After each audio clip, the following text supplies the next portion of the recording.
दस्तक। दस्तक की आवाज कितनी गहराई रखती है अपने अंदर, कितने राज छुपे होते हैं इस आवाज में।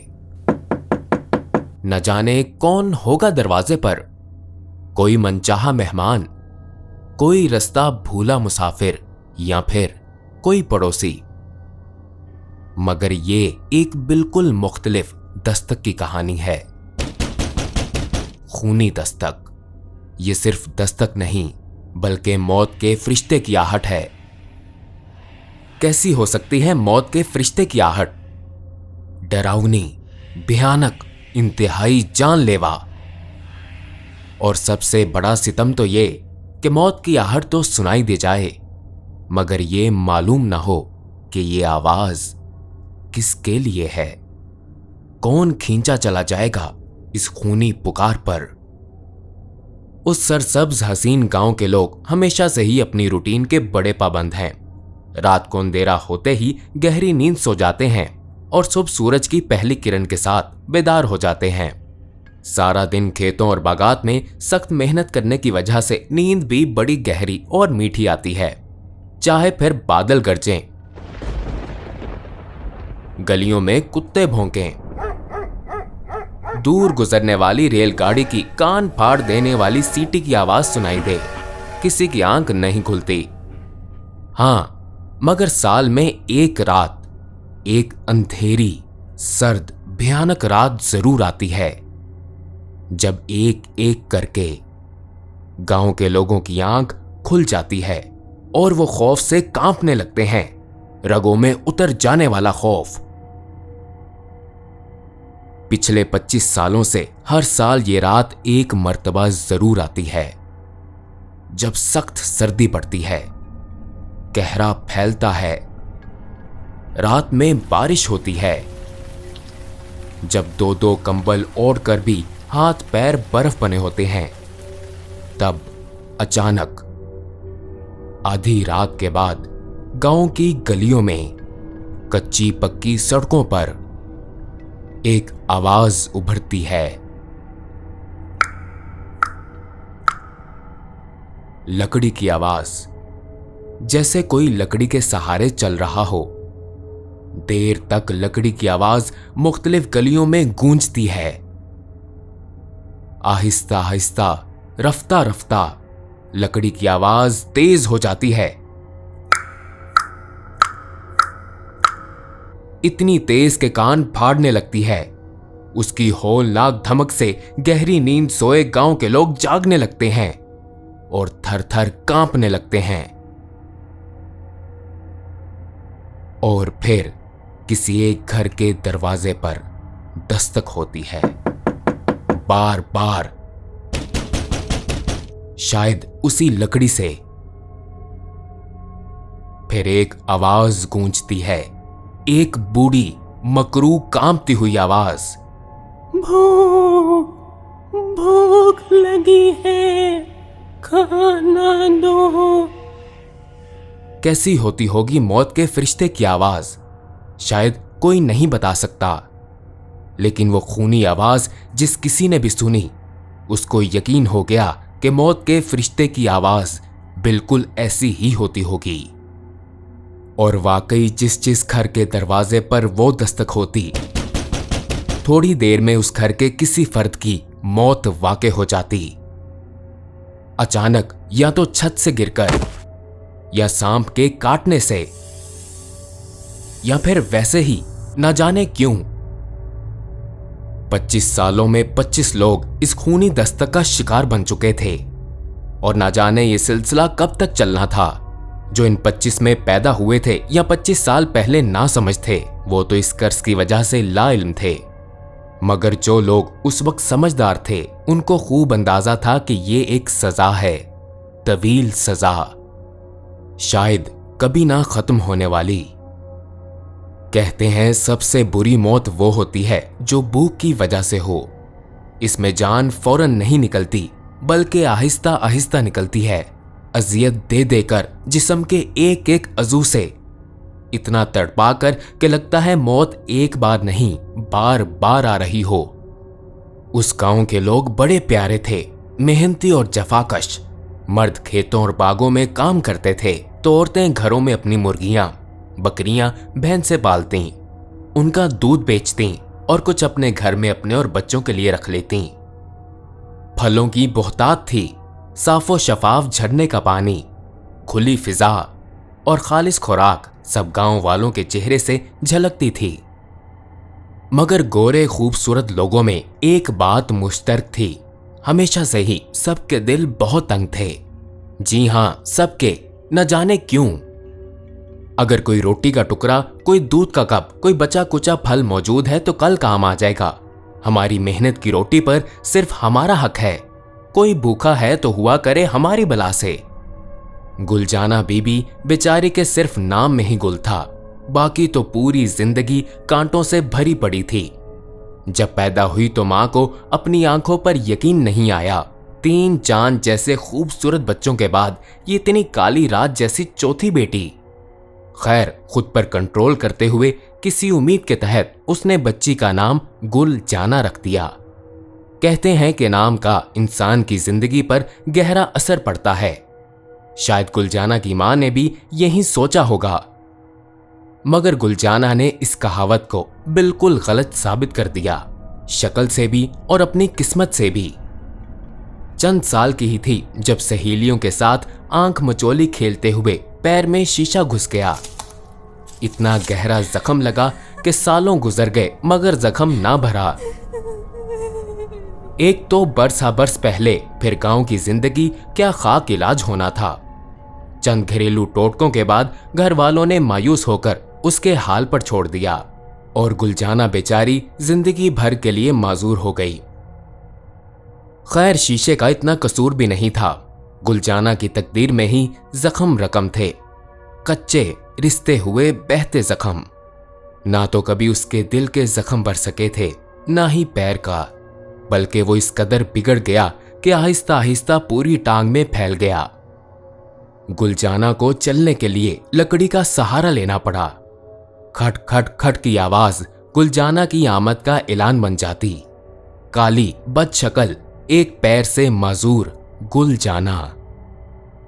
कई महीनों से पड़ती सर्दी आज तो सख्त तरीन हो गई थी। सुबह से बार बार हल्की फवार पड़ रही थी। नूर खान ने सारा दिन सेब के बाग में मजदूरी की। घर लौटते हुए उसकी जेब में मजदूरी के थोड़े पैसे और हाथ में सेबों से भरा एक थैला था। काम करते हुए तो सर्दी का एहसास इतना नहीं था, मगर अब तो रास्ता काटना दुश्वार लग रहा था। शाम का अंधेरा गहरा हो रहा था। हर तरफ सर्दी का मखसूस सन्नाटा फैला हुआ था। इस कदर धुंध थी कि चंद कदमों के पार देखना भी मुश्किल हो रहा था। खैर, ये रास्ते उसके लिए इतने जाने पहचाने थे कि वो आंखें बंद करके भी घर पहुंच सकता था। अरे, उसको सख्त हैरत हुई। तुम कौन हो? रास्ते में सड़क के बीचों बीच कोई घुटनों में सर दिए बैठा था। कोई बच्चा। बच्चे ने आहिस्ता आहिस्ता सर उठाया। फूल जैसा चेहरा, सेब की तरह लाल गाल, मगर वीरान आंखें। वो चंद लम्हे अपनी वीरान आंखों से नूर खान को घूरता रहा। फिर उसके मुंह से बड़ी मुश्किल से अटक कर चंद अल्फाज निकले। भूख भूख लगी है, खाना दो। नूर खान ने बेसाख्ता अपने सेबों से भरे थैले को छुआ। नहीं नहीं, दूसरे ही लम्हे उसने इरादा बदल लिया। अगर कल काम पर ना जा सका तो बच्चे फल ही खा लेंगे। उसने जल्दी से थैला पीछे कर लिया। कहीं और से मांगो। बच्चे को मुफ्त मशवरा देते हुए वो अपने रास्ते पर चल दिया, तेज तेज। इस सुनसान वीरान जगह पर इतना छोटा अकेला बच्चा क्या कर रहा था? उसके सीधे साधे दिमाग ने सोचने की जहमत नहीं की। वो तो जल्दी से अपने बच्चों के दरमियान पहुंच जाना चाहता था, मगर वो नहीं जानता था कि अब वो अकेला नहीं है। उसके साथ कोई और भी चल रहा था, बेआवाज, नजर ना आने वाला। हस्बे मामूल रात का खाना खाकर नूर खान का तमाम खानदान कमरों में बंद हो गया। सर्दी से जंग करते हुए सबने बिस्तर में घुसकर नींद से पनाह मांग ली। न जाने क्या वक्त था, मगर आधी रात गुजर चुकी थी। रात सर्द, अंधेरी और हैबतनाक थी। गिरती फवार शायद थम गई थी। दूर से आती ट्रेन की आवाज ने सन्नाटे को चंद लम्हों के लिए तोड़ दिया, मगर माहौल को मजीद डरावना बनाते हुए। अचानक पत्थरों से बने रास्तों पर एक आवाज गूंजने लगी।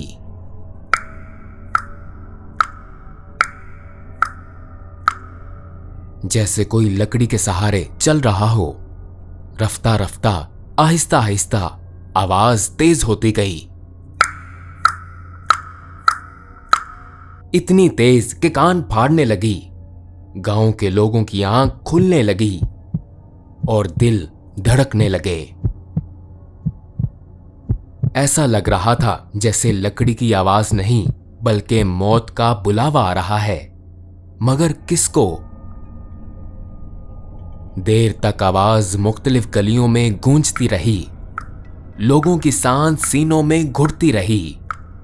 फिर एक दरवाजे पर जोर से दस्तक हुई। घर वालों पर सख्ता तारी हो गया। दिल खौफ से फटने वाले हो गए, सिवाय नूर खान के। कौन है? उसने जोर से पूछा। भूख भूख लगी है, खाना दो। एक मकरू भयानक आवाज सुनाई दी। नूर खान जैसे नींद में चलता हुआ दरवाजे की तरफ बढ़ने लगा। ओ नूरे, रुक जा बेटा, रुक जा। उसके बाप ने घबराकर उसे रोकना चाहा, मगर नूर खान तो जैसे ट्रांस में आ चुका था। वो झूमता झामता अपने बिस्तर से निकलकर दरवाजे पर पहुंच चुका था और अपने घर वालों की चीखों पुकार से बेनियाज दरवाजा खोल चुका था। मगर दरवाजा खुलते ही उसकी मदहोशी खत्म हो गई।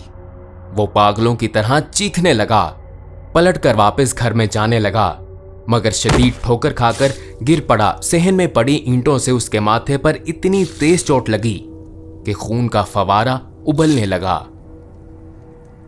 दरवाजे पर खड़ी मखलूक ने इत्मीनान से ये सारा नजारा देखा और फिर वापस मुड़ गई।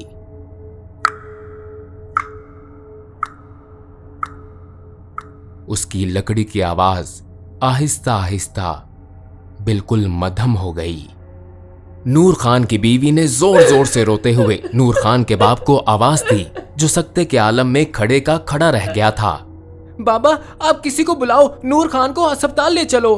नहीं जरीना, नूर खान अब इस दुनिया में नहीं है। नूरे के बाप की आवाज जैसे कहीं दूर से आती महसूस हो रही थी। गुलजाना उसको अपने साथ ले जा चुकी है। वो जब किसी का दरवाजा बजाती है तो उसको साथ लेकर ही जाती है। कभी अकेली वापस नहीं जाती, कभी भी नहीं। उस गांव के लोग हमेशा से बहुत खूबसूरत थे, मगर पत्थर दिल। गुलजाना गरीब की जिंदगी में कांटे ही कांटे थे। उसकी दोनों खूबसूरत बहनों और भाई की शादी हो गई। सब अपनी जिंदगियों में मगन हो गए। गुलजाना जब तक छोटी और नासमझ थी, उसको अंदाजा नहीं हुआ कि कोई उसको पसंद नहीं करता। मगर वो जैसे जैसे बड़ी होती गई, उसको एहसास होता गया कि सब उसको जैसे अछूत समझते हैं। जब तक माँ बाप का साया सर पर था, धूप इतनी कड़ी नहीं थी, मगर जब वो दोनों दुनिया छोड़ गए तो जैसे सूरज नेज़े पर आ गया। सबसे बड़ा मसला, भयानक मसला था रोटी, 2 वक्त की रोटी। गुलजाना अपने मोहल्ले की औरतों के घर काम काज में उनकी मदद करने लगी, जिसके बदले में उसको खाना मिल जाता था। मगर अपनी टांग के जख्म की वजह से वो ज्यादा मेहनत नहीं कर पाती थी। उसने तो अपनी माजूरी के साथ बिना मुजाहमत समझौता कर लिया था, मगर ना जाने औरतों को क्या मसला था कि वो उससे इतनी नफरत खाने लगी थीं और पैर घसीटकर चलने की वजह से उसको एक मखसूस बुरे नाम से पुकारने लगी थीं। आहिस्ता आहिस्ता वक्त गुजरता गया, जैसे वो भी लकड़ी टेक कर चल रहा हो।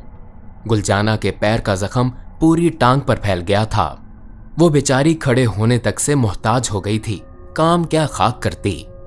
वक्त, दर्द और भूख ने गुलजाना पर बहुत बुरे असरात छोड़े थे। वो बाकायदा डरावनी लगने लगी थी।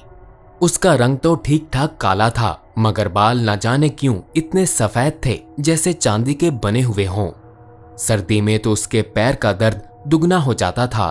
उसे चला फिरा बिल्कुल नहीं जाता था, मगर भूख, शदीद भूख उसके दर्द को हरा देती और वो खड़ी हो जाती और लकड़ी घसीटती हुई किसी ना किसी घर का दरवाजा बजा देती। गुलजाना की दोनों बहनें बहुत दूर ब्याही हुई थीं। भाई उसका सगा था, मगर भाभी गैर और बदलिहाज। उसको गुलजाना से चिढ़ थी और उसकी लाठी की आवाज से नफरत। वो सख्त वहमी भी थी। उसको खौफ आता था कि कहीं उसकी फूल जैसी बच्चियों पर उनकी मनहूस फूफी का साया न पड़ जाए। गुलजाना बेचारी मोहल्ले के गैर लोगों से खाना मांग लेती थी, मगर अपने सगे भाई का दरवाजा बजाते हुए उसको खौफ आने लगा था। भाभी की घूरती आंखें उसको अंदर से मार डालती थीं। फिर बरसों पहले एक साल शदीद सर्दी पड़ी। शायद सर्दी ने कई रिकॉर्ड तोड़ डाले थे। गुलजाना अपनी कोठरी में तन्हा, बीमार, भूखी पड़ी थी। उसको 2 दिन से तेज बुखार था और टांग में जानलेवा दर्द हो रहा था। किसी को उसकी फिक्र नहीं थी, ना किसी को इतनी तौफीक हुई कि सोचे एक माजूर बूढ़ी औरत किस हाल में है। गुलजाना को सर्दी और बीमारी से बढ़कर एक एहसास सता रहा था, भूख का एहसास, बिल्कुल खाली पेट होने का एहसास। वो हिम्मत करके उठी, अपनी जिंदगी भर की वफादार साथी अपनी लाठी को पकड़ा और बाहर निकल गई। न जाने उसने कितने दरवाजों पर दस्तक दी, कुछ हिसाब नहीं है। गांव वाले तो बेखबर सोते रहे।